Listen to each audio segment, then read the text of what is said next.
Thank you for that introduction. My name is Toby Jenkins, and I'm the wildlife officer for Polk, Henderson, Transylvania County. I've lived here since 1998. And when we go through our recruit schools, we go through the process of applying as a wildlife officer. They ship us all over the state. I started out down on the coast, trained down there in the middle part of the state, went to the coast, and as soon as the opening came back open in the mountains, close to the mountains, I put in for it because the mountains kind of draw me. You know, I grew up in Mitchell County, and I love the area. I love the mountains and the people in the mountains. So as soon as the opening came open back this way, I moved to Polk County. And I've been here ever since. I fell in love with Polk County. I've had opportunities to go back to where I'm from, but Polk County is home now, and the people of Polk County. A lot of you probably don't know, some of you may not know exactly what a wildlife officer does. So briefly, before I get into the predator-prey relationships and all that, I wanted to go through a PowerPoint that I made to explain to you a little bit about what wildlife officers do, what our job consists of, and how we go about our job. You know, I have people come up to me all the time when I'm working and say, "Y'all busy with fighting fires this week?" And I'm like, "No, not too bad. I just go along with them most of the time because it's easier not to have to explain it to everybody." But we don't, you know, I've stopped and helped the Forest Service fight fires before in Polk County when one gets out. But that's a whole different agency, the Forest Service is, than the Wildlife Resources Commission. We have two people here that used to work for the Wildlife Commission, Jay and Zora, and they worked a long time for the Wildlife Commission, and their duties were completely different than my duties for the Wildlife Commission.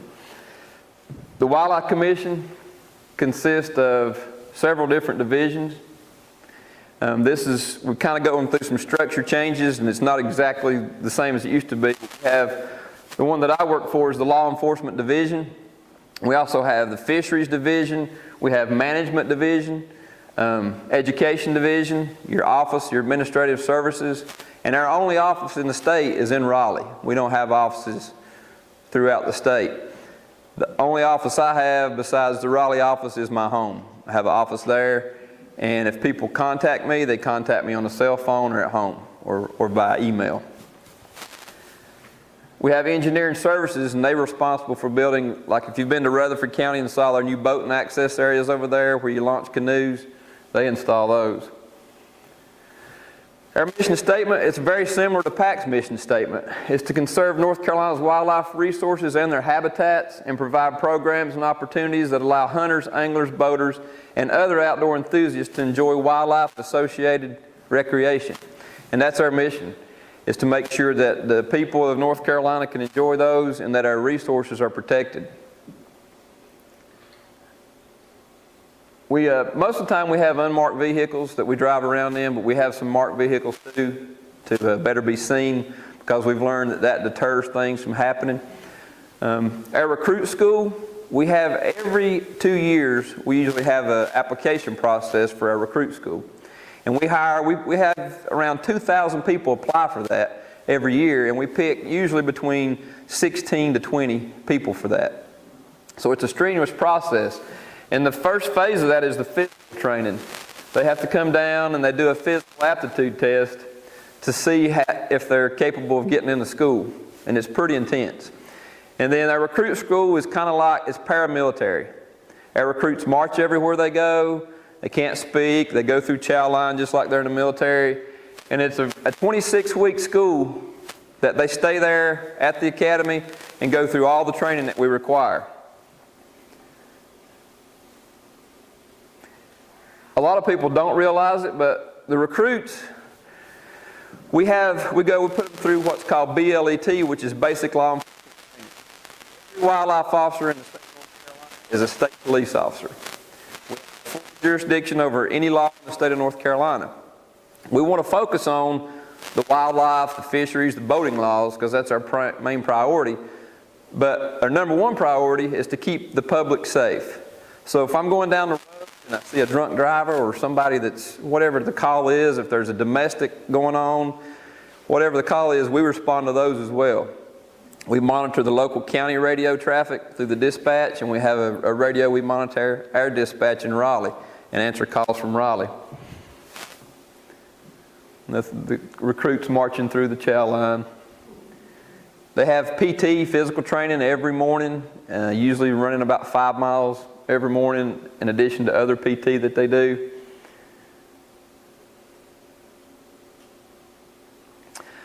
One thing that wildlife officers work a lot of, is night hunting. Does anybody know what night hunting is? Okay, some people think, well, you can raccoon hunt at night. Yeah, that we work that, but that's not what I'm talking about.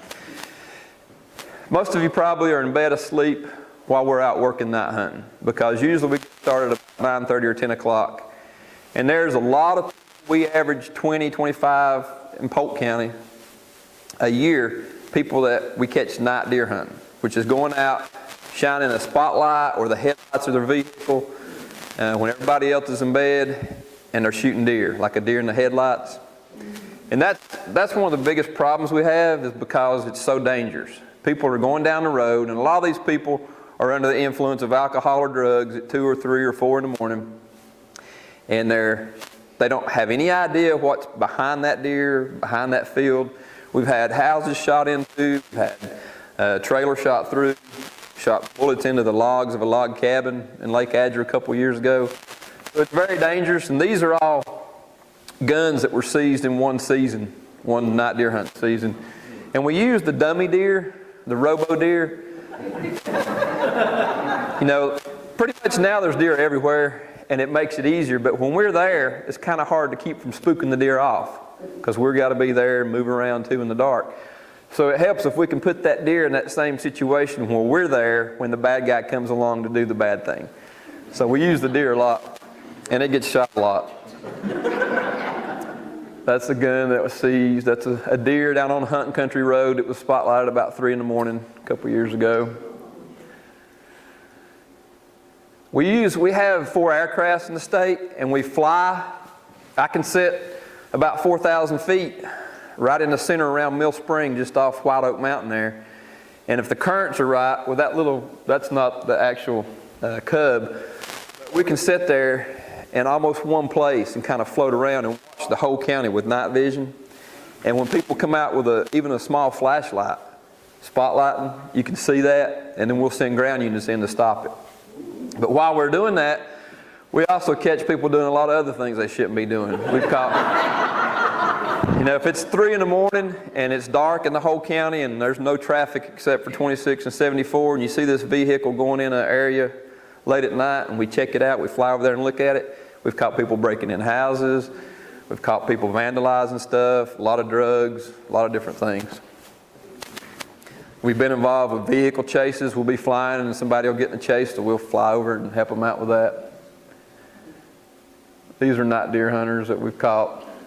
This one, specific one right here, I was in the plane and landed, and this was like 4 in the morning, and everybody else had went home. We'd canceled the detail. Well, the pilot was flying back to Morganton, and he's going up 64, and he sees a car like at 4 in the morning shining in the spotlight. So I turned around from the airport and flew back up there and stopped them, and they had people had 2 stolen guns, meth. So a lot of people have asked me before, why do you carry a gun? And I always tell them it's to balance out that heavy radio on the other side. So that's some of the guys I work with getting ready to start. That's Aaron, second from the right. He's in Polk County now. That's getting ready to start a night deer hunting detail. We do a lot of license checks to comply with fishing license requirements, and a lot of trout fishing up in these mountains that we work. We work boating access areas, we work boating. That's a picture of Polk County from the airplane. That's Polk Central School when I flew over from the airplane, flying pretty low. This is up through Lake Lure, Back Cave up through that way. Looking out of the plane. That's before the middle school was built, an old picture I took. And that, during certain times, trout season's closed, and we'll fly. There's a guy standing in the trout waters there, and the season's closed, so we've looked for that and send units in. Hunting violations, we work a lot of hunting violations.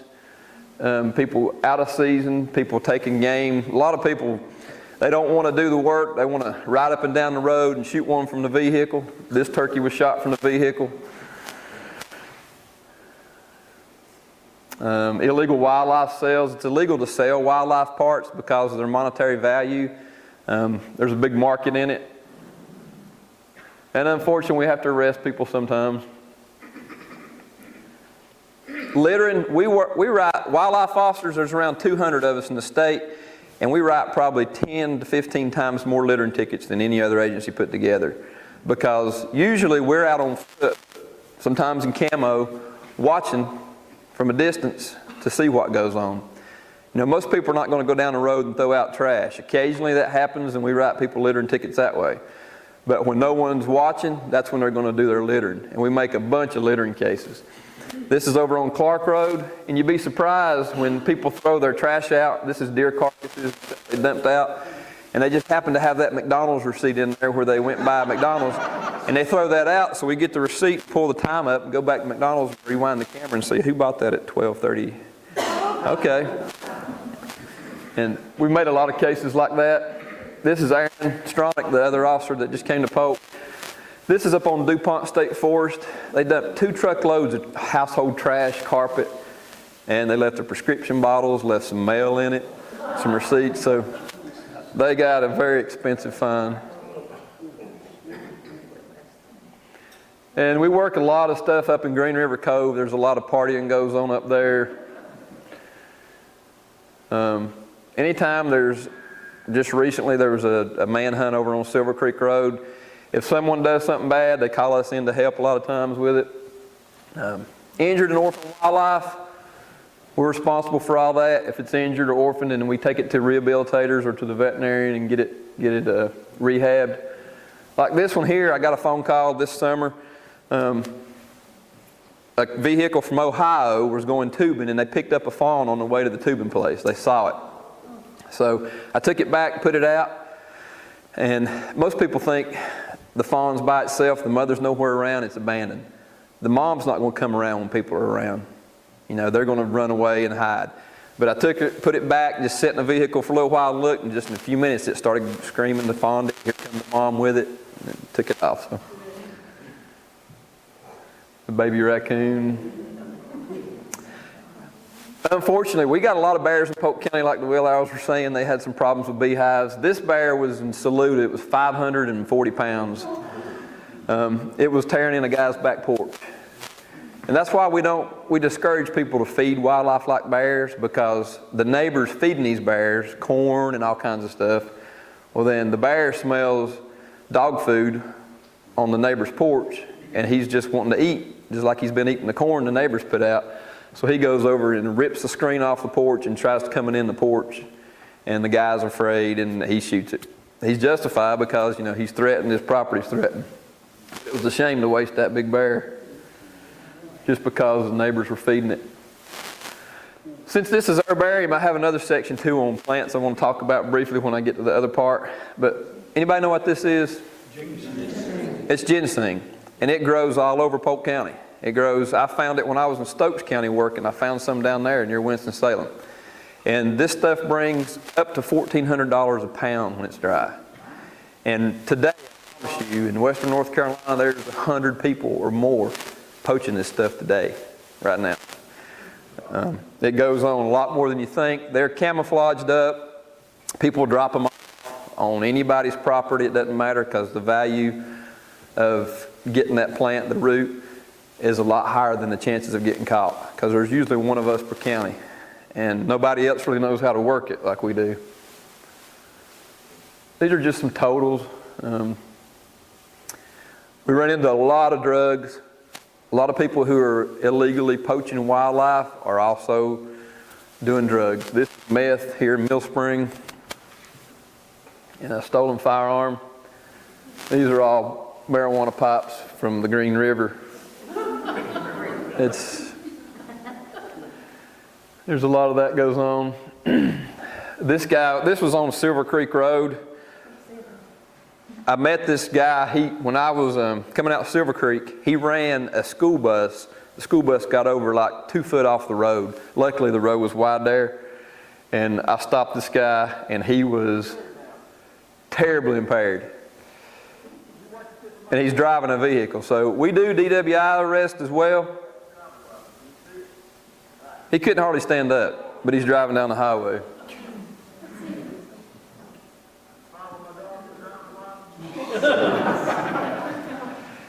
We don't go out looking for stuff like that, but if that guy's on the highway and my family drives that highway, I'm going to take care of it. I'm going to stop him and take him to jail, but I took him to jail. There's some meth. Let's see. This is the guy's driving after he met the school bus and ran it off the road.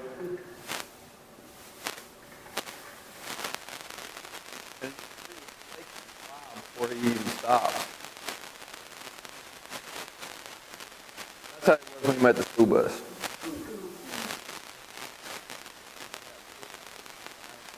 Just driving down the road. I average on a yearly average in Polk County about 20 DWIs, along with all the other stuff that I run into. And most of those come from Green River Cove area in the summertime. But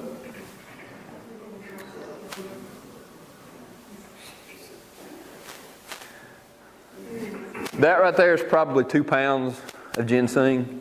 So if the market price, it goes up and down. Last year it wasn't quite as high as year before, but that's probably, that guy dug that in probably half a day, and that's probably around, $2,500 at least on an average. What happens to him?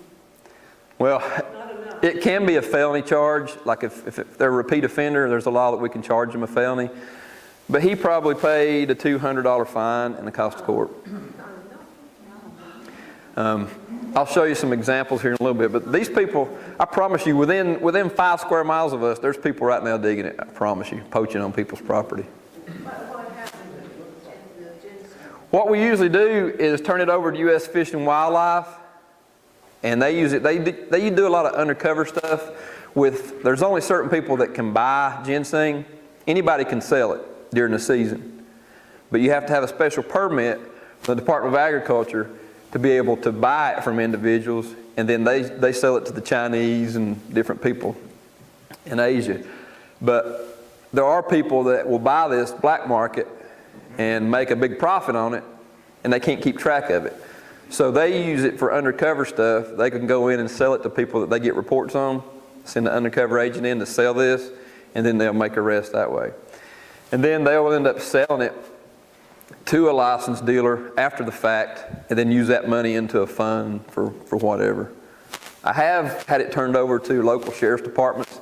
They can sell it, and they use that money to buy equipment, which saves taxpayers money.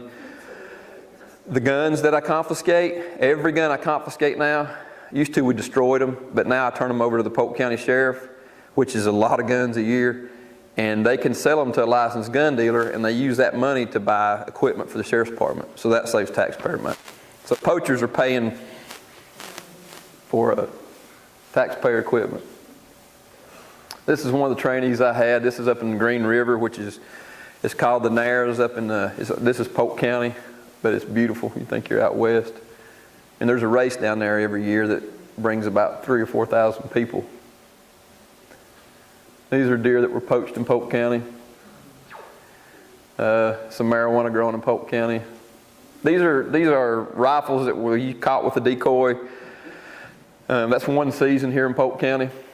People that were shooting from the road. We're federal deputies to U.S. Fish and Wildlife. So any wildlife charge anywhere in the United States, we have jurisdiction over.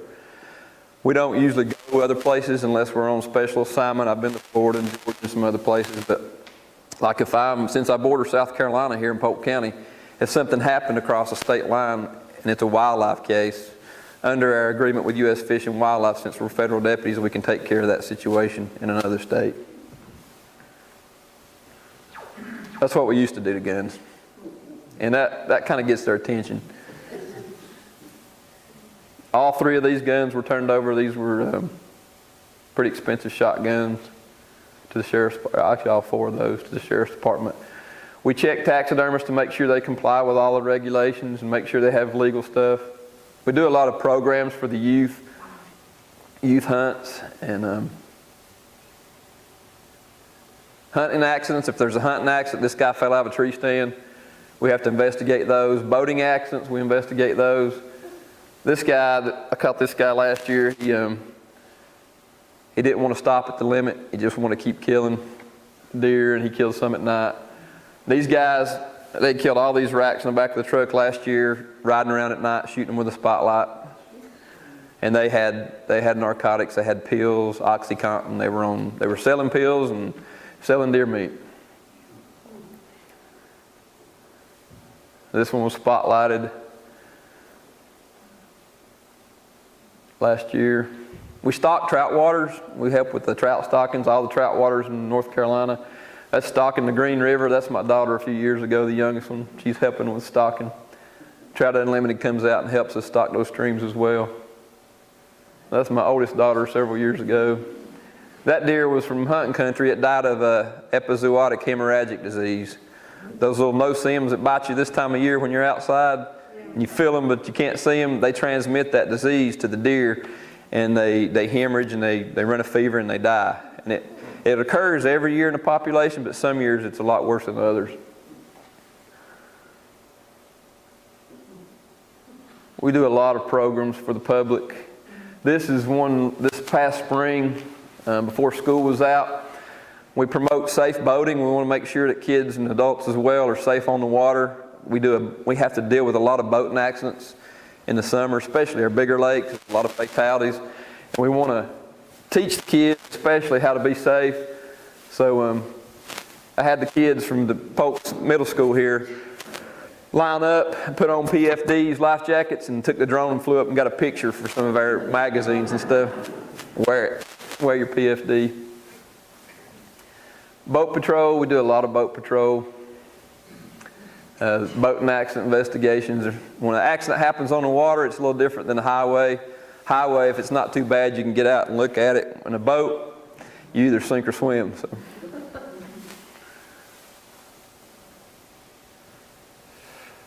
Let's see. That's a boat impaired operation.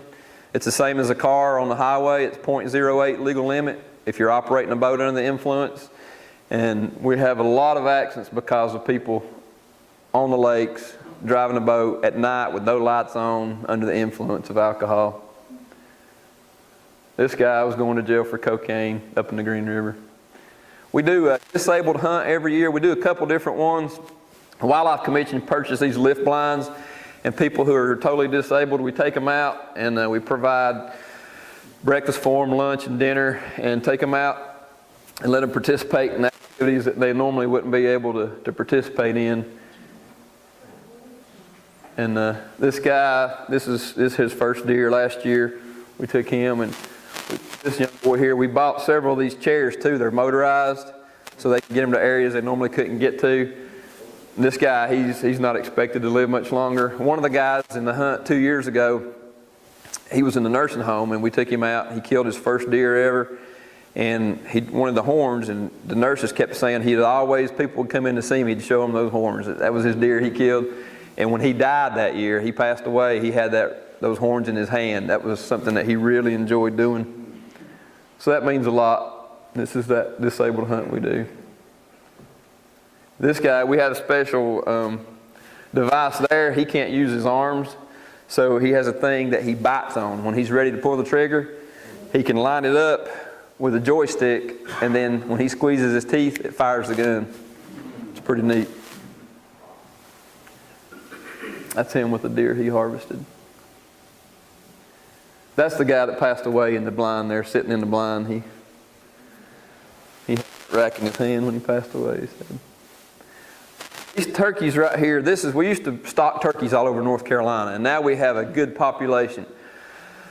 It was called Project 2000, and this was like in '99. These turkeys right here were trapped in the bottoms on Edgerton Road there, in the Strickland's bottoms.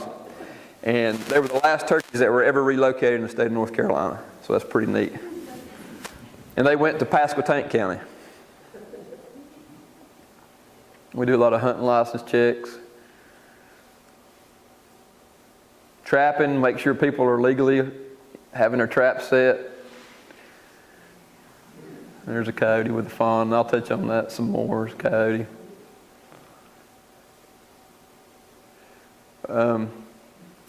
We have education centers across the state. This is the Pisgah Center. These are over limit trout cases. A lot of people will stick trout in bread bags and catch their limit, hide them in a bread bag, keep fishing, catch some more, hide them in a bread bag, and hide their marijuana in a Ziploc. And we caught them doing that.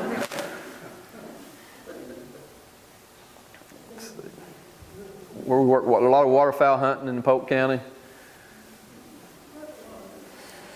I'm going to skip on to the next part now. And I'll give you a chance to, if you have any questions at all at the end right there. I'm going to skip on to the next part of this.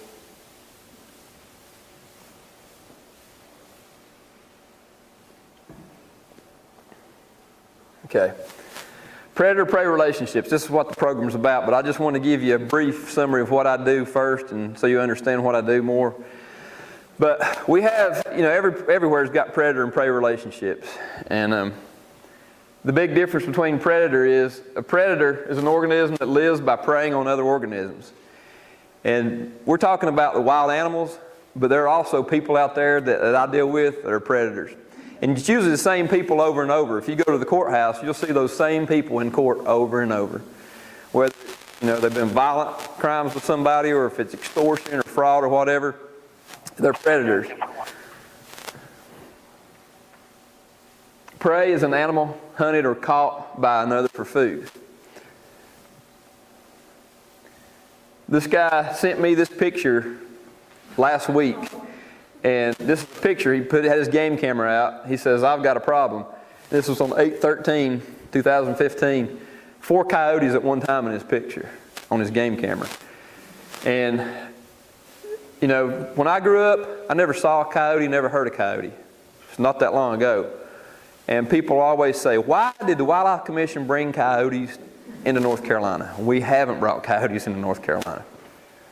Local rumors are that we transported coyotes into North Carolina to control the deer population. That's not true. Coyotes have migrated in.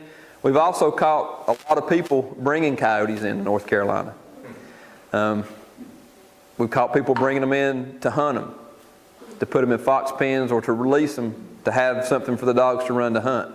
And we've had undercover operations as well as overt operations where we've caught groups of people bringing in tractor and trailer loads or horse trailer loads of coyotes.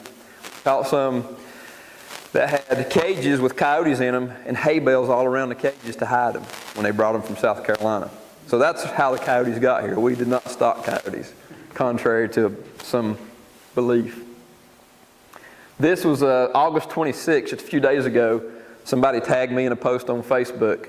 I have a fox issue and don't really know how to handle it. What are the laws, if known, or ramifications of capture and release elsewhere as opposed to shooting? I prefer the former. I lost 1 chicken, almost 2, last week, witnessed the event, and let my guineas out for the first time last night after a week of lockdown, only to have them attacked within the hour. No losses, but need to rethink my next move. I appreciate input. I also have some smaller sized cats that may be vulnerable. They are older but petite, and my research shows if less than 5 pounds, a fox is a definite threat. Foxes can be a threat, but coyotes are a bigger threat. I have calls almost weekly. People will call and say, the coyotes are going crazy around my house. I hear them going crazy. My cat disappeared, or my small dog disappeared. And that's probably what happens. If you have a small house pet, I would recommend not letting it out at night, and not letting it go far unless you have a fenced-in area, because coyotes are everywhere in Polk County now, and there's a lot of them.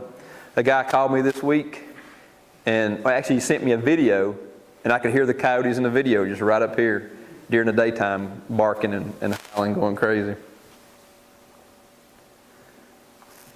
This same lady says, so out of curiosity, what are the suggestions? My alternatives are keep my chickens under lockdown permanently, sole purpose of having, relocating these animals, or shooting them myself.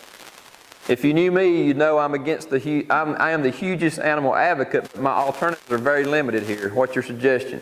It ripped my heart out to see a chicken in my eyes a pet.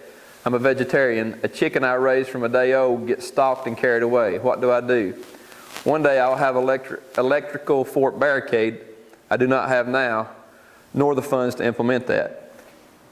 My daughters, they decided they wanted chickens a few years ago. We had 23 chickens at one time, and they loved, my youngest daughter did a PowerPoint on the life cycles of a chicken. We took an incubator to school. Her class hatched the chickens and brought them home. We lost 23 in about a week to hawks, coyotes, coons, skunks, foxes. They were tearing the boards off the barn, the coyotes were to get to them.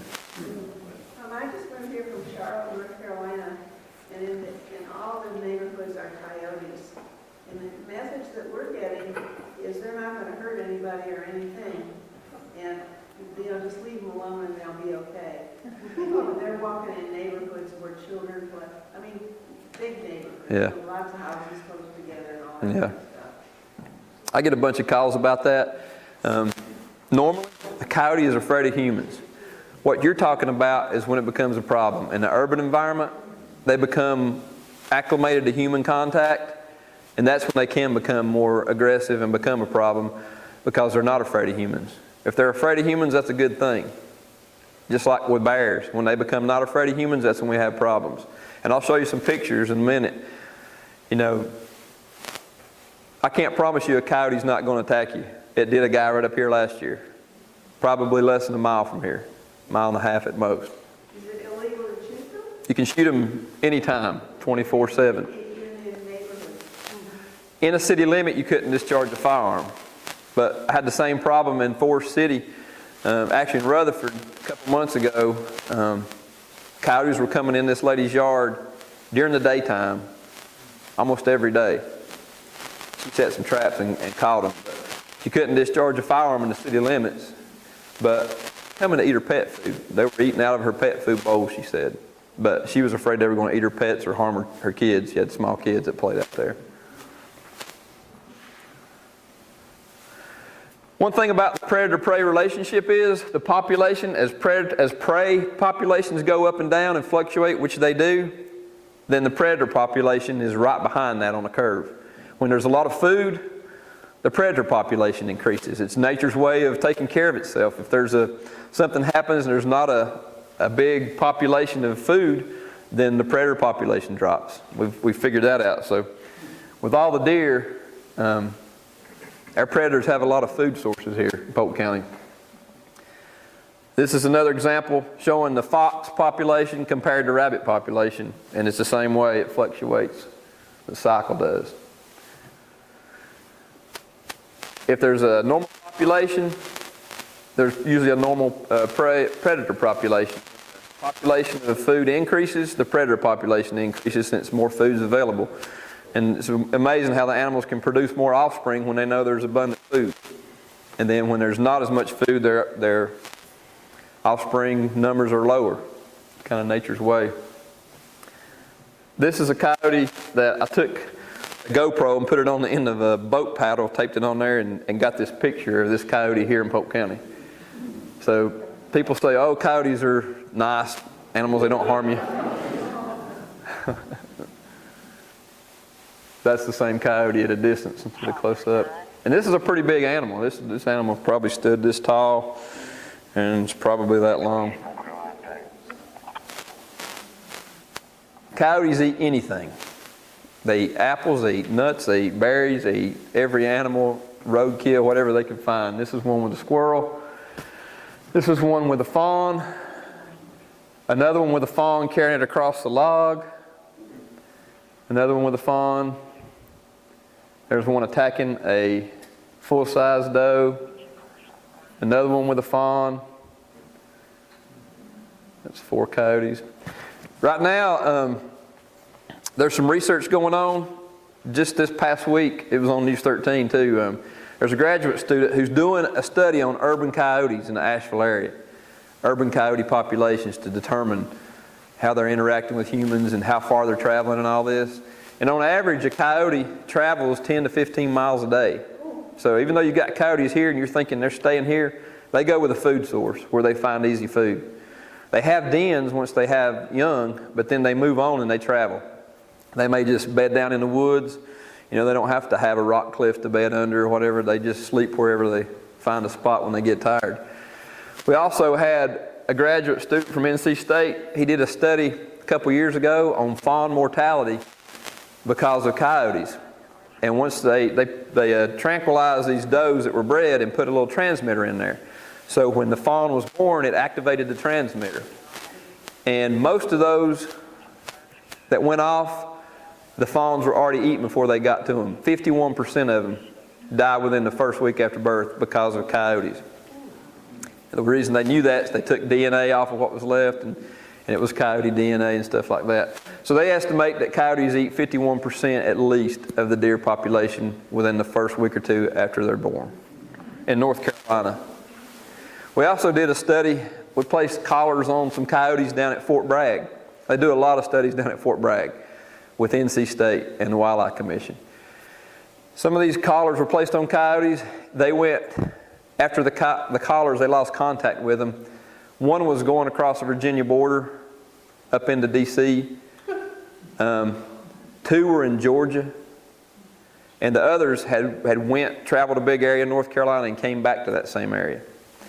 And they're also doing a study right now on nuisance bears. Bears that live in city areas like Asheville, that's where they're doing this. And they place collars on bears. We had one bear that in 2 weeks' time, he traveled from Asheville to Grandfather Mountain and back in 2 weeks.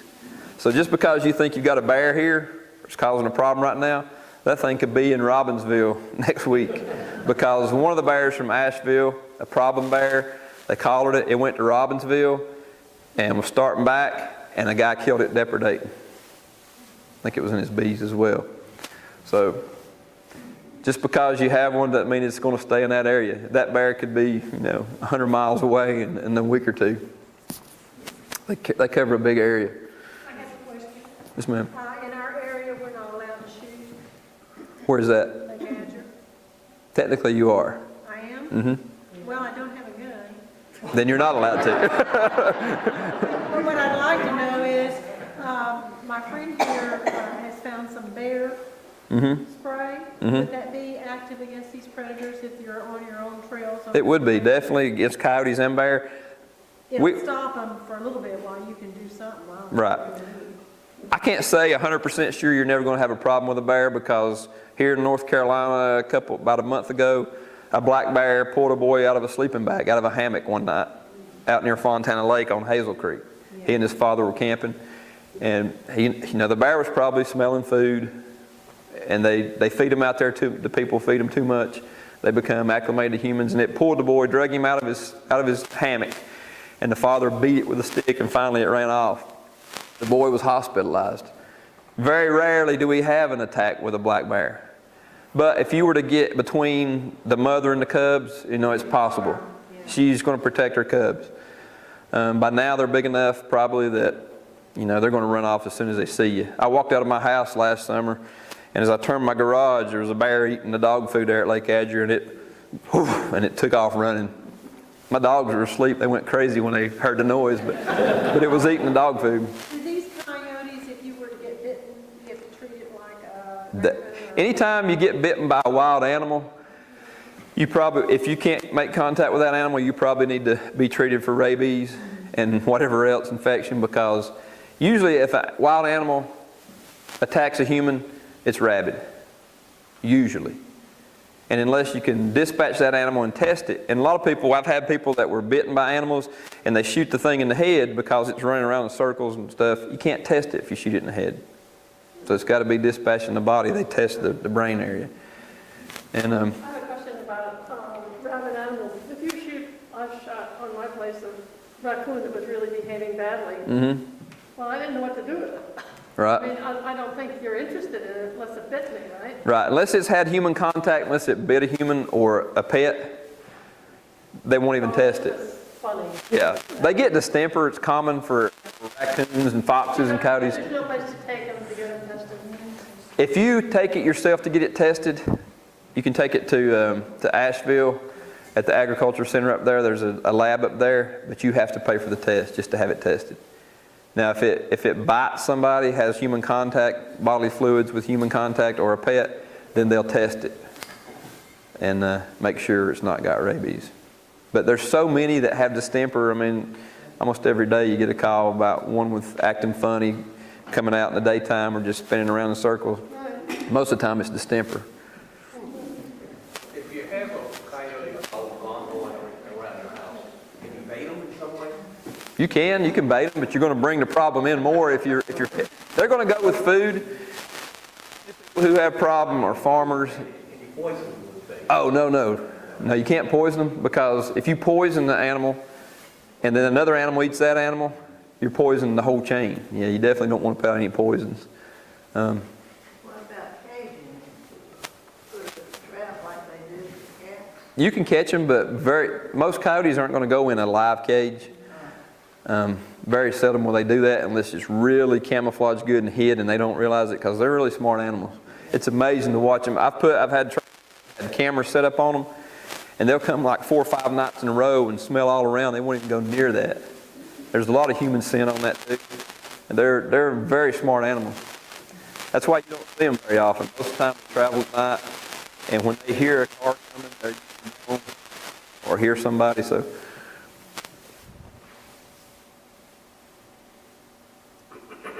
these are the collars that they put on ears.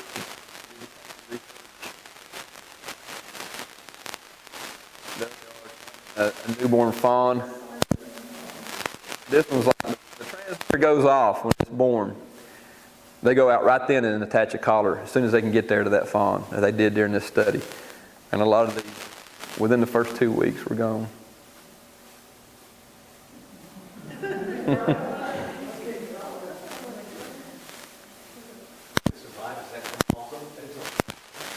Yeah, it comes off. How does the deer protect themselves at all? Just the moms.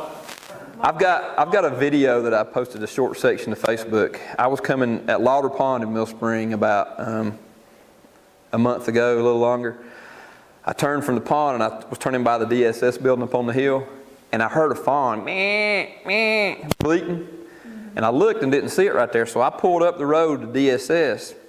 And when I stopped my truck, had the window down, I could still hear the fawn bleating.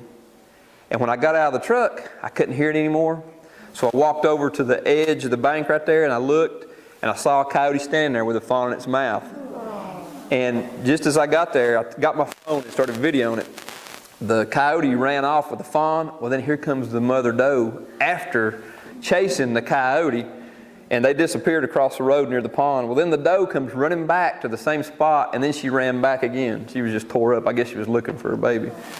But I got it on video. I posted it on Facebook a while back. But there's some fawns. This was, like I said, when I grew up, I was born in '71, but coyote distribution in North Carolina in '86 is in the upper left-hand corner, and then 90, 94, 98. The year 2000, there's still a few places didn't have coyotes. By 2005, every county has a huge population of coyotes. We also have, North Carolina, we have fox hunting preserves. It's an area that people can apply for a permit, and they can fence in a certain acreage on their property with a certain specific fence, and they can purchase coyotes from people who trap coyotes, and they'll turn those coyotes loose in that preserve to train their dogs, their fox hunting dogs. And a fox will run for a while, but the dogs have longer legs and they catch the fox pretty quick. Coyotes have longer legs, so they'll run fast and run longer. So it's preferred to have a coyote chase than it is for fox, because the coyotes, it's a longer hunt. But these fox preserves, this is areas in North Carolina that have fox preserves in the county. The closest one to here is Cleveland. We actually have some up in the western part of the state. And I went in a couple years ago and did a thing where we went in there. They called it a fox pen, but they had bears in there, and they were charging people to come in and run the bears, which is illegal. And while we were in there, they brought in bait and poured out bait in their feeders for the bears. And I got the guy on video telling about how that they had lost, every year they lose several bears because of stress and everything, and because of eating all the chocolate. But they catch more and bring them in, so it's a pretty good business. And we had a 3-day trial on that, and I just sat back and answered the questions the attorney was asking me. And then the last day there, the DA presented a video and audio where I had recorded the guy, because they were saying, the defense attorney was saying, my client is feeding this chocolate to his cows. There was cows in there. He said, cows, this is great for cows. It's protein, it's sugar, it's great. They put on weight. And the judge would have probably bought it. Because, you know, you can feed cows, there's nothing wrong with it. But when I played the video of the guy, and I helped him carry the bait over and pour it in the barrel, him saying it was for the bears, and that he, you know, the bears, he had about 15 bears in that pen that he knew of, but they lose some because they get stressed out and die. And especially one big bear that we'd ran that day with dogs, the bear was so tired, it was breathing heavy and just foaming at the mouth. He said, yeah, that was probably going to die pretty soon because she's getting old. But, so he got a pretty severe penalty. Have they tried to make the coyotes sterile? You know, the cost of that, I wish there was. If there was a magic pill, I'd sure get some of them. But this is on a driveway there near Lake Adger, just like those over there, a black phase of the coyote. What's the chance that the ones in those pens get out? And that's one reason the population is increasing. They can't get out because it's a high fence, and we have to go around and inspect fences every so often. And the coyotes aren't getting out of that. They're pretty secure, and they don't want to get out. They'll pay $100 to put in there. You know, I was in this for 100 years or so. I see coyotes disappearing in the distance. They'll have none to do with people whatsoever. That's good. That's what you want. But It's so different from here. I don't know why. it's more populated here, and they become adjusted to humans. They'll come eat your dog food or your cat food during the night at home. My dogs go crazy pretty regular at night when they hear that. There's one with a house cat. And coyotes are not the only predators. We have, bobcats. We have a lot of bobcats in Polk County. You'd be surprised how many bobcats there are. I actually see bobcats. I'm out working and stuff. But they will attack prey as well. Foxes. Black bear. I get several reports every year of people seeing a black bear with a fawn deer. A black bear, they're vegetarians and carnivores. They'll eat meat. So if they can get a fawn, they're going to. And it does happen. I've had black bears kill dogs. Not in Polk County, but in Henderson County. Little house pets. And I think what it was doing was just, the little dog came out barking. The guy had bird seed and even peanut butter he was putting out for the birds on his porch. And the mom bear and 4 cubs came to there and tried to get in. The dog was barking. And the bear swatted at the dog and killed it. Can a bear run down a deer? Probably not a full-grown deer. But I've been in the woods and I've had deer come running and had coyotes chasing them. And I don't think one coyote would ever catch a deer unless it was a small deer, but a pack of coyotes could. Well, I was just looking Several. at your picture. You had a full-grown buck there. I think that was a hit by a car, injured, and the bear got it because it was injured. Right. This is a huge bear, and this is right there at Lake Adger. So Oh, that's so nice to that's actually on Palmer Road. That picture is right there. let me ask you something else. We have a large, obvious number of fawns and baby deer, just all of a sudden, boom, boom. And someone had said that since our area, you weren't supposed to shoot, they knew they'd be safe, so they let the moms and the does and the little ones come. Now we got all these. You'd be surprised. Lake Adger, for example, the covenants say when you purchase a property, there's no hunting or whatever. Right. But there is a lot of people that live in Lake Adger that let people hunt. You need to control the population. They become unhealthy when they're not balanced. You get too many and they eat all your shrubs, all your flowers, and all your garden and everything else. Yeah. But attorneys have told me that that's unenforceable. Okay. You can let people hunt. But that's between Lake Adger and the homeowner. That's not something I get involved in. Right. If you post your property and you have it posted with purple paint, then if you have somebody trespassing, I'll come take care of it. Purple paint, does that mean? It's how you don't have to have a posted sign anymore Yeah. because people tear those down, the weather tears them down. That's right. over time, but a stripe of purple paint, 8 inches long at least, between 3 and 5 foot off the ground around the perimeter of your property. There's no specific distance other than at least 200 feet. Right. But if you do that and someone's on that property, and I catch them on that property, or call me, I come out, and you call me, I'll come out if it's purple painted. It's called the Landowner Protection Act. If there's someone hunting, they have to have written permission from the landowner, signed and dated within a year. It's a $750 fine plus a $180 cost of court, the first offense now. It's went up the last couple of years. Because people, if they know someone's not hunting a piece of property, and I've had a big problem at Lake Edge with this. A lot of people know nobody hunts there.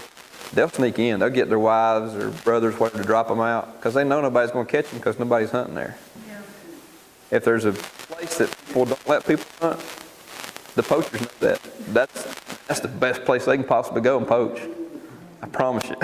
And their chances of getting caught, you know, the landowner, they're camouflaged up and they're hid. The landowner comes walking through, they see them way before, you know, the landowner sees them. But if there's somebody out there hunting legally on the property, they're camouflaged up and they're usually in there at daylight. They're sitting still. So when this guy comes in to poach, he gets caught. He gets seen. So it works better if you've got somebody keeping an eye on your place legally that you can trust, that's safe and does it right. This bear right here, this is in beehives, and I know you've had some problems with beehives. I have a lot of calls about beehive damage, and that's expensive. Those things are expensive. I've had 2 shot in the last year because of damage to beehives. This is the North Carolina's average acres per housing unit in 1970. And you can see the population distribution of housing units back in 1970. And now, 2010, you can see how fast the population's growing in North Carolina. And then it's expected by 2030, this is what it's going to look like, which is not too far away when you think about it. So what's happening is you're losing habitat for all the animals. So you're going to have more human interaction with predators and prey and other animals. This is an area where they had to post coyote activity reported in this area, potential danger to human and pets.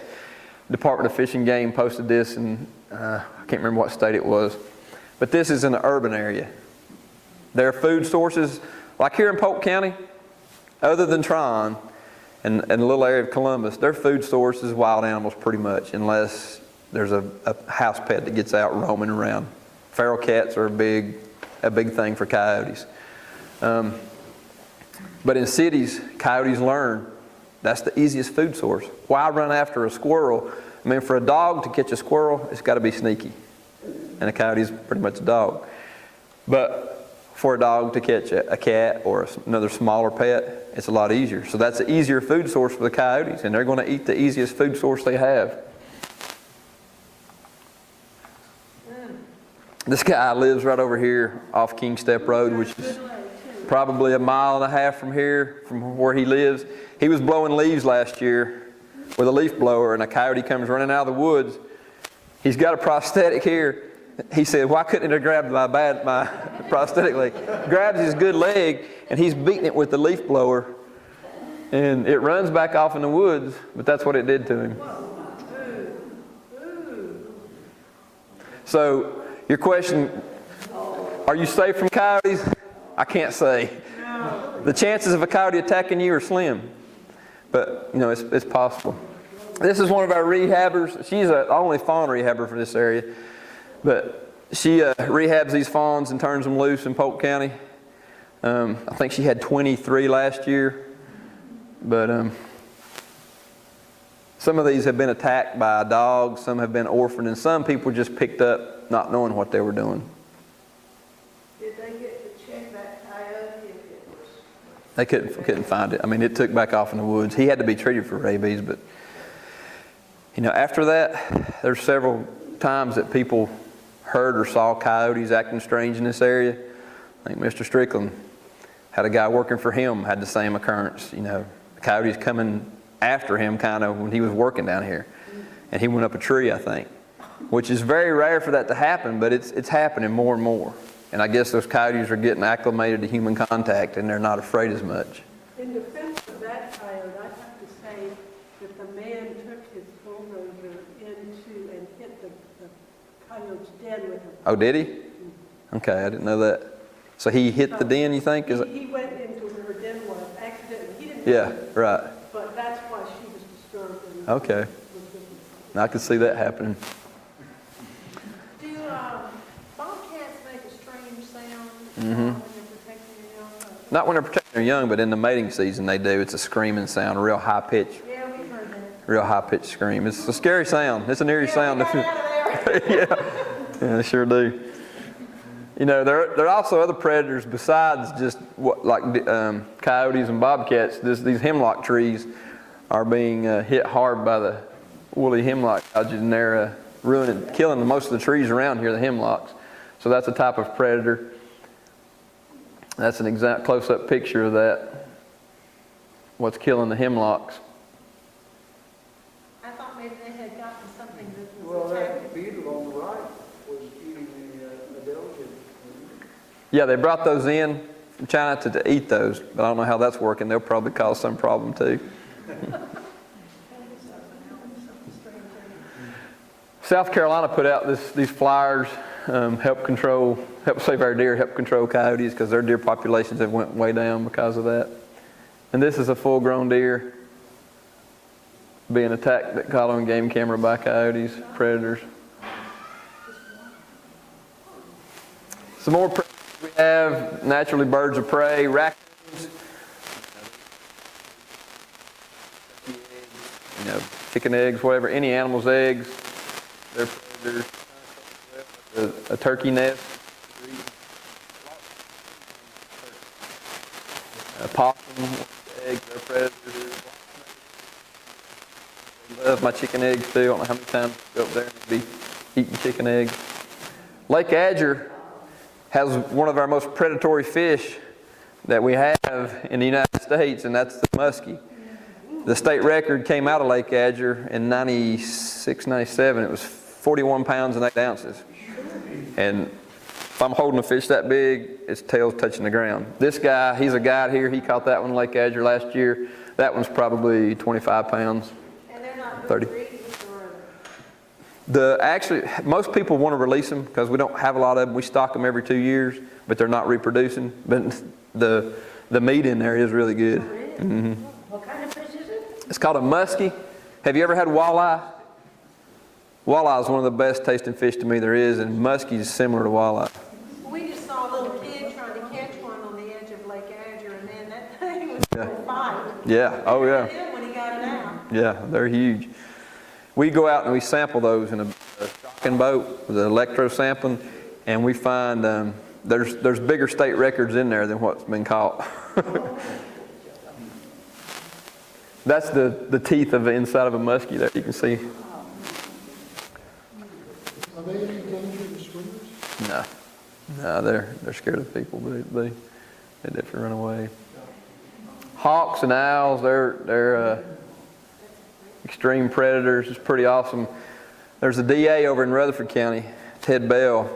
He's a falconer, and he comes out and does programs with us a lot for kids and stuff. And he's got a couple owls, he's got a peregrine falcon, and a couple hawks. It's pretty neat to watch him send that bird out and catch a mouse or a rabbit or a squirrel or whatever. Ospreys, Lake Adger is full of ospreys in the Green River. If you want to see that happen right there, go over there about any evening and you can watch ospreys. I saw some yesterday. I was over there paddling around fishing. It's pretty neat to watch them catch fish.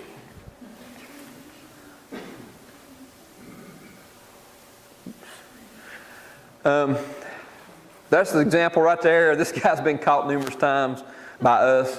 He lives in Henderson County. I promise you today he's digging ginseng. I promise you. He does it that's all. He don't have a job. He's a convicted felon. He's on drugs. But that's a ginseng plant right there. That one is actually probably like October. It turns yellow before it dies. It's still green right now. He posted that on his Facebook page.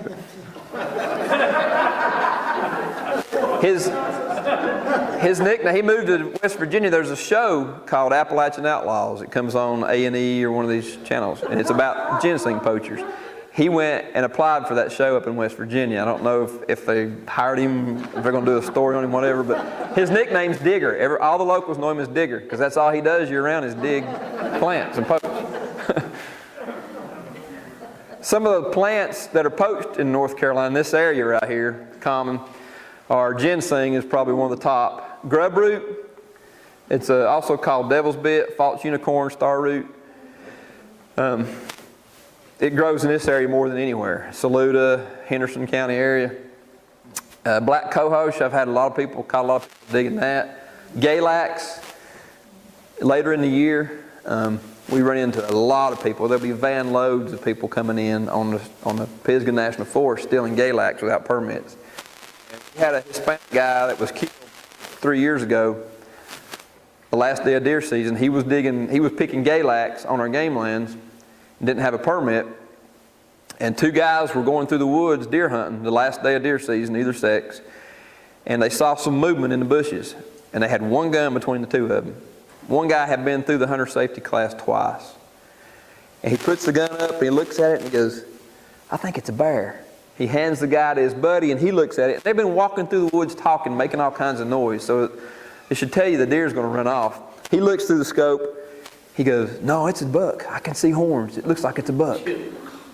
So he hands the gun to the other guy, and he goes, "Yeah, it's a buck. I see the horns." He pulls the trigger, and he shot the guy. It went in right here and came out right here. The guy had some zip ties in his mouth, bread ties that he was putting around the Galax leaves as he would bundle them up at 25, and they were still in his mouth. It didn't hit. He died so fast he didn't know what hit him.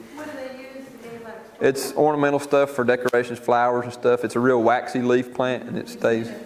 But I catch them van loads of these big, huge military packs, packed full.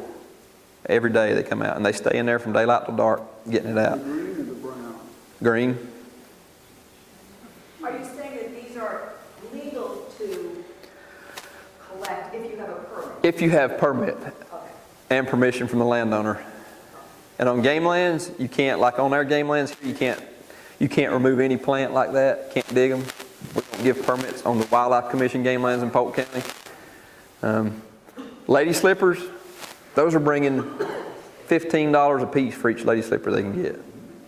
And they're digging them like crazy, jacking the pulpit moss.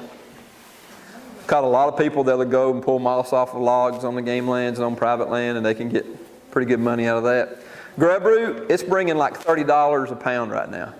And they can dig a lot of grub root in a day. They can dig several pounds of grub root in a day. This is Aaron. This is an officer that is in Polk County now. Back in May, he was on our game lands and he found two motorcycles parked. And he sent me a message and said, "I'm going to be out with these motorcycles on Green River Drive." And sent me the tag number, sent me a picture of it. And I'm like, okay, be safe. Well, when he's waiting on the guys to come out of the woods, they come walking out and they have motorcycle helmets. Their motorcycles are parked there and they have a backpack. So one of them starts over to the motorcycle and he says, "Wait a minute, I got to get my bowl." He's talking about his marijuana bowl, I'm assuming. So Aaron he waits, and the guy comes over to this steep bank, and Aaron's up on top of the bank, and he's looking around, he's raking through the leaves trying to find his pipe that he'd hid earlier when they first got there. Well, the guy looks up as he's looking, and Aaron's right there, so Aaron thinks, well, he saw me. So he goes and unzips his camouflage and identifies himself, wildlife officer, says, "What you guys doing?" And then one guy says, "It ain't none of your business what we're doing." And Aaron said, "Well, yes, sir, it is. I'm a game warden. You're on our game lands. What you got in the backpack?" He says, "It's none of your business what's in my backpack." Well, Aaron said, "Well, I beg to differ with you, sir. I need to see some ID." While he's getting this one guy's ID, the other guy jumps on the motorcycle and takes off. So he hears him, he's gone. Well, this guy decides he don't want to give him his ID, so he starts scuffling with him, and they get on the ground and they're fighting. And this guy's pretty wiry compared to Aaron. Aaron's a big boy, but he's on meth. Both of them are on meth, and they've been digging grub root and probably some ginseng. Their pants were dirty, their hands were dirty. And so Aaron is scuffling with him on the ground, they're fighting. While he almost gets the guy, He gets him down and gets his hands behind his back and is going to handcuff him. All of a sudden, this other guy comes with his motorcycle helmet and hits Aaron upside the head. And it kind of stunned him. He fell back and he was addled. And then the guy starts stomping him on his head, kicking him. Both of them get on top of him. They bit him on top of the head there. They punched him. And Aaron's talking on the radio to dispatch the whole time. I need some help where I'm at and everything. Radio on in to dispatch. Aaron he rolls over so they can't get his gun, but he gets his taser out. And they grab the end of the taser and knock the cartridge off. Aaron pulls the trigger and shocks them, but they're all together, so it shocks Aaron too. The current's running through him. So the two of them get the taser from Aaron and start tasing him with it, with this taser. It's 50,000 volts. And Aaron still, his voice is getting real weak. You can hear him on the dispatch recording, but he's calling for help. And our dispatcher gets Henderson County units en route to him. And dispatch came back on the radio and said, 329, I have Henderson County units en route to you, urgent, 1018. And the guys heard that. They jumped on their motorcycles and took off. Oh, so they're still loose? No, one of them dropped his wallet right there. Aaron sent me pictures of the tags. We knew who they were. Before that morning we found them. This happened right at dark. After I went to the hospital, made sure Aaron's okay and everything. We went and got warrants for them. We pinged their cell phone and found them. They were driving around at 4 in the morning up on Pisgah National Forest, up on Yellow Gap, trying to hide. They had hid the motorcycles. We got those. But both those guys are in Henderson County Jail still under a $300,000 bond for attempted first-degree murder. The two guys right there. It's all over a plant. I mean, people ask me all the time, why do you carry a gun? You know, you're checking on injured animals? I'm like, no, that's not all we do. But they were digging grub root and probably ginseng, and it was worth them not to go to jail because both of them had several charges and convictions for wildlife charges and removing ginseng, stealing ginseng, previous charges. We also have predator plants. Jack in the pulpit creates a substance and the bugs fly in there and stick to it. Venus flytrap, we don't have any here, but on the coast of North Carolina, those things are down there in Brunswick County in the Green Swamp and those areas. And it's a felony to steal those now. And we catch a lot of people stealing those off our game lands, removing those. Venus flytrap. To show you how bad the ginseng poaching is in North Carolina, this is in the past 2 weeks, just on WLOS's website. Ginseng poacher, this is August 14th, he's sentenced to 6 months in prison. That's one of our marked trucks sitting there. This was on August 27th. This guy had poured gas on another guy and set him on fire. And when they went to investigate it and did a search warrant, he had several pounds of ginseng and marijuana. So they called our wildlife officer in to take care of that. And then there's another one where a doctor in Henderson County, a retired surgeon, had thousands of dollars of ginseng stolen from his property that he had planted and been growing for the last 8 years. So that's only the ones that got caught.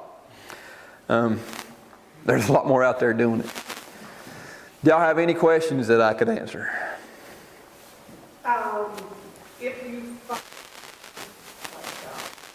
possums on the land, who do you call? Like babies that need to be protected, do you call you? Do you call animal control? No.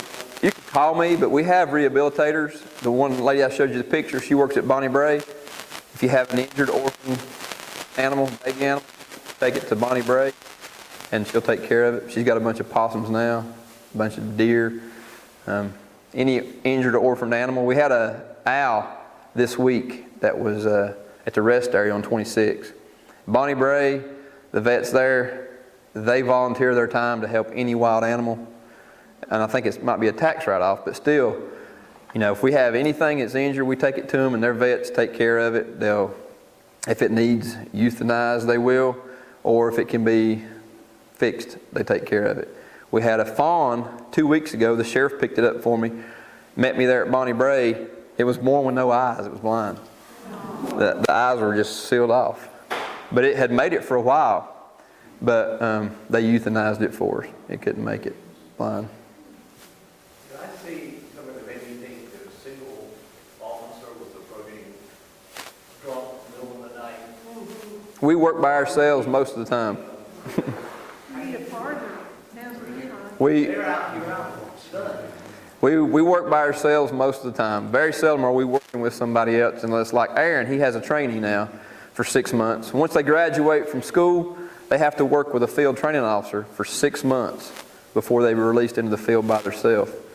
You know, we try to be careful. We try to watch our backs, and I mean, the inevitable. We've had, in the United States, as of last night, there's been 81 officers killed in the line of duty in the United States, which is way above the normal average. And Aaron was assaulted. There was a Florida Fish and Wildlife officer that was shot. He stopped 2 guys on a boat. They pulled a gun and shot him. He got in the water, returned fire from the water, and shot one of those guys, and they ended up getting those a couple weeks ago. There was a Louisiana sergeant with Louisiana Wildlife was stopping a drunk driver. He turned around to walk back to his vehicle, and the guy shot him in the back. He's paralyzed now. He's got 2 kids. But we work by ourselves most of the time. Just there's usually one of us per county. You said that you work in the law enforcement area, so obviously you have to deal with teacher training. Yes, ma'am. Do the other wildlife officers, no matter what they... Yes, ma'am.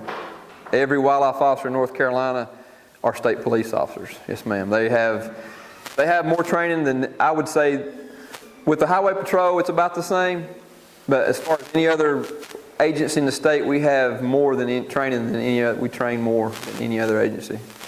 So, I'm confident. It's hard to fight drugs because It's everywhere. People you've mentioned have been on a drug doing illegal activity. That makes them crazy enough and brave enough to do that stuff. So it goes hand in hand. Toby, how could we help you? The best thing for you to do is keep your eyes open and have a number so you can call us. A lot of people don't know who to call. If they have something going on, they're like, I'll call the sheriff's department. And the sheriff's department does a great job here. But if they get a call, like when I pulled up here, I heard a shots fired call in Green Creek. And I don't know what that was. The sheriff's department's going to go check it out, and I hadn't found out yet. But a lot of times, they'll drive to the area. If they don't see anything, they got other calls to go to. They'll just drive on. If we get a call like that, we go to the area, we'll hide our vehicle, we'll get out and walk around and try to find what it is. That's what our job is, to be in the woods and find stuff like that.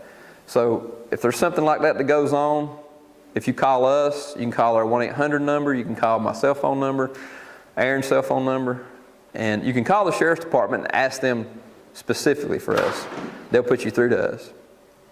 You know, if it's something like somebody's going down the road and you see them shoot from the vehicle, or if they've shot at your house at 2 in the morning, a high-powered rifle shot goes off, that's when we work. Call us. We want to know about that. Because a lot of people, they'll tell me 2 weeks later, yeah, I heard a high-powered rifle go off. I heard it right outside my bedroom at 2 in the morning, but I didn't know who to call. What we do is if we hear that call, we jump in our gear and we take off to that area and we'll hide a vehicle and we'll wait. Because usually somebody comes by and shoots, they take off, they'll come back in an hour or two and get what they shot at. They want things to calm down. They may even drop somebody out and wait and see if anybody comes. But we'll come in the area, we'll park down the road, we'll put a parachute over the vehicle, and we'll come in with night vision and we'll wait for them to come back.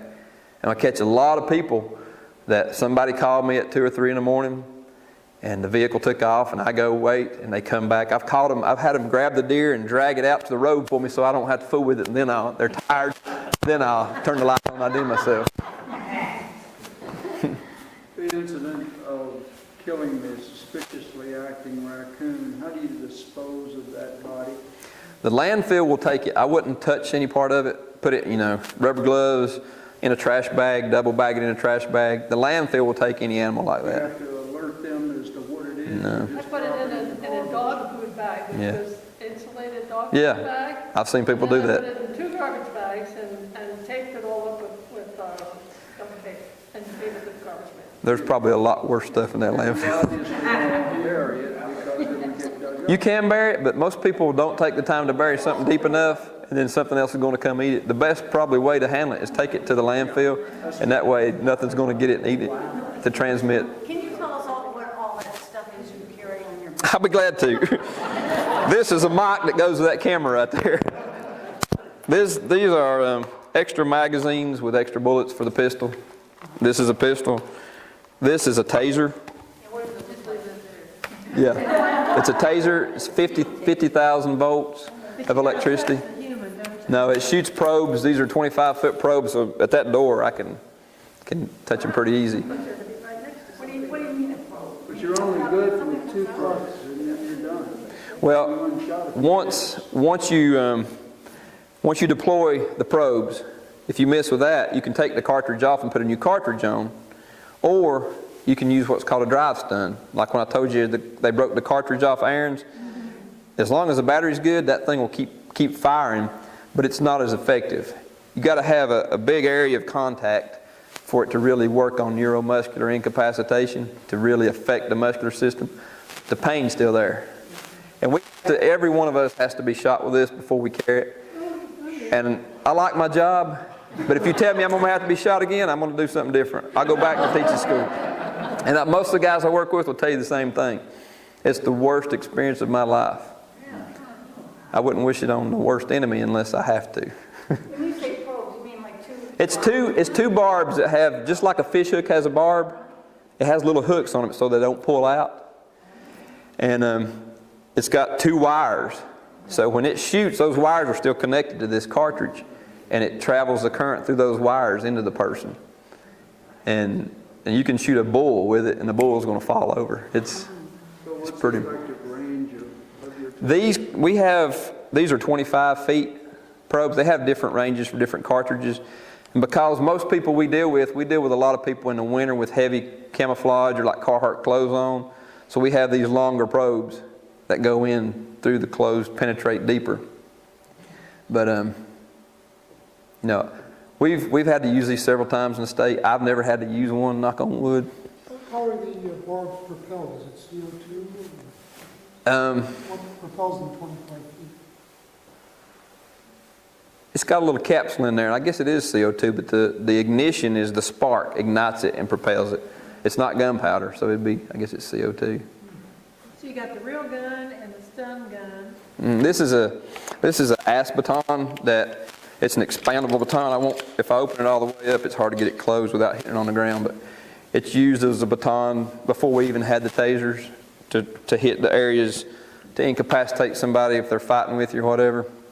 I found that these are probably useless. Other than, we had a female officer a guy was on PCP, and she was going to arrest him for operating a boat impaired. He picked her, she hit him over and over with that thing in the leg and arm. He picked her up and threw her in the lake. So after that, I'm like, we carry that. It's good to bust a window out of a car if somebody locks herself and won't get out, or if there's a kid trapped in a car or a pet. It's good for busting a window out of a car. You've always got that tool with you, but this is what I stick with. I noticed you had some examples of some video. Are those cameras mounted on your vehicle, or are those taken by an associate? I bought my own personal. They're looking, our agency's looking at body cams, because I think it would be great to have all this stuff on file. But with all the stuff that goes on nowadays in law enforcement, I bought my own little personal camera. It's a cheap one. It's like $50 on Amazon, but it works great. And I have a GoPro that I keep on the dash too. And but that body camera, I've got some good evidence out of that before. And you have to download it every time. Whereas if we go to those body cams that the agency's looking at it, it shoots it to a cloud every time you get back in your vehicle, and it keeps it on a server, so it's less to have to keep up with. But that computer's full of videos of some pretty neat stuff. Yes, ma'am. Do you know the story behind those coyotes? I think Mr. Strickland can tell you the story of those coyotes. I don't really know the story. We had a young man, Tom Elliott, who gave a mushroom presentation here, and he had an older gentleman who was involved in mushrooms. Anyway, he had shot those coyotes, the older man had them mounted, was going to put them in a business on a shelf, but he had to get something strong enough to hold them up. And he hadn't done that, and I had never met the man before, and he said, he was carrying them around in the back of a van. And he says, I've got these 2 coyotes. He says, I don't want them to get around the building this shelf. Would you like me to leave them here? So we did, and that was probably 3 years ago, and they're still doing that. So that's all I know about it. Did you get something? I got a question that may get me in trouble here. Yes, sir. We keep talking about the predator spray and the effect on communities, populations, and all this other stuff. Are we, with this 2,000 acres and then people all around us, are we a benefit or a hazard producer or? Definitely a benefit. That's what, Don't we become sort of a breeding ground for things that can then disperse out? no, because in Charlotte, there's a breeding ground for coyotes there, for predators, the same as here. But here they have less human contact because you have remote areas that it's not developed. And that's the best of that you could get, because when you put those people in that environment, that's when you have problems. Animals are going to be there, and when you put more people in those habitats, that's when you're increasing the chance of problems. This is great. I've seen coyotes during the daytime, at least 3 times. Once in our property, they cut across the backyard, and 2 other times they just cut across in front of my car when they naturally do. Yeah, I saw one. There was four friends of me in a truck the other day, and we saw one cross last week right there near Lake Adger. My daughter and her boyfriend, the oldest daughter, they were coming down the driveway, and one ran out of another guy's, John and Brenda's driveway. A coyote did across the road. It's pretty common to see them in the daytime. They do travel a lot during the day. They're mostly nocturnal, but they do travel during the day too. Do they usually hunt as a single animal, or do they? Usually, unless they have pups. They're teaching their pups, and they do have pups. You saw that picture. 4 together right now. They're training them to. They're not pack animals. Normally not. They will pack together, but normally not. Not like a wolf. We have also seen bear tracks. I can take you right now and show you a lot of bear tracks. Real close to Columbus, real close to Tryon, real close to here. There's a lot of bears in Polk County. I got a question. The sheriff's animal control department, are they working together with you guys? Yes, sir. We work close together. Oh, okay. They help us out. We help them out. Like, I work real close. It's a small county, which makes it better. But everywhere I've been, I've worked well with other agencies. I can pick up the phone right now and tell the sheriff, can you come up here and give me a ride? He will drive up here. The animal control, the detectives, we work real close together. If usually there's only 2-3 officers at max patrolling the county at one time for the sheriff's office, especially on weekends when the detectives are off and stuff. If they get a call and I'm right here and it's right here, I'll take that call for them. They'll come back me up later, but whatever the call is, we work together a lot. And you got to depend on each other. You got to be there for each other, especially when there's one of us usually. Is the bear population number problematic? I think so. Because the population is rapidly and land bases. Traditionally, bear hunters use hounds, a pack of hounds, and run the bear up the tree. And I've had people in years tell me that you can't bear hunt in Polk County. There is a season. For some reason they thought you couldn't. But there's not big enough tracts of land to allow bear hunters, traditional bear hunters with dogs, to run, because they're not going to stay on that tract of property. They're going to keep going on everybody else's. And people do that some in Polk County, and when they've done that in the last couple of years, it causes problems, because those dogs from 108 and county line have ended up in Big Level up here on everybody's property running that bear, because that bear's going to run forever. And there's more bears run over on I-26 each year than there are harvested in Polk County. We're at 9 right now since January 1st of bears that have been run over on 26 in Polk County. But what I'm saying is the number becoming problematic, and should there be someone looking at bear population control and something? They're looking at it right now, but the best management tool is hunting. But see, you can't, until last year you couldn't bait bear. You couldn't draw them in with bait. Last year we started a thing because of the rise population, and they're spreading all over North Carolina, where they didn't used to be in the central part of North Carolina, and our biologists don't want that. So, especially in the urban areas. So what they're doing is trying to maybe what they did last year is allow hunters to put out corn, natural, unprocessed foods, corn and apples, and they can actually hunt over that processed food. Because you could, if you went bear hunting and sat in a tree, you could be there for the whole season and never see a bear. But if you have corn out, the bears, the chances of it coming by are still probably going to be nocturnal, but there is a chance it might come by and eat that corn during the daytime. And we only allow that for 1 week of the season.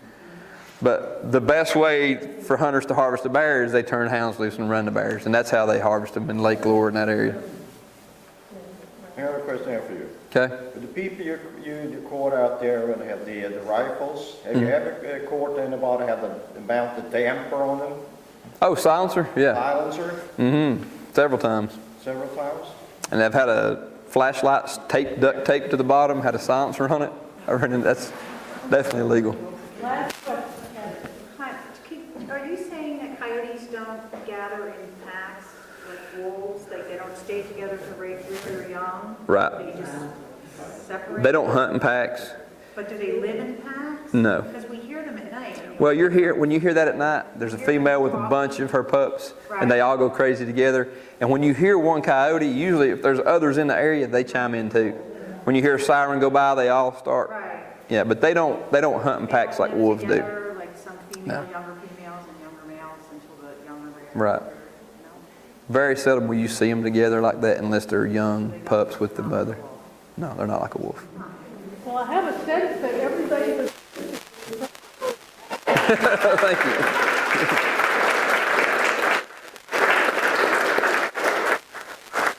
we appreciate the time and preparing and the time that you spend protecting us and watching out for our human needs and our animal needs and our plant needs. Thank you for what y'all do and the conservationist of the year. Oh, man.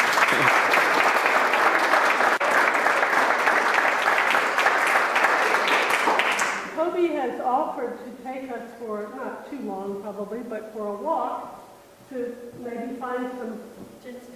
And, I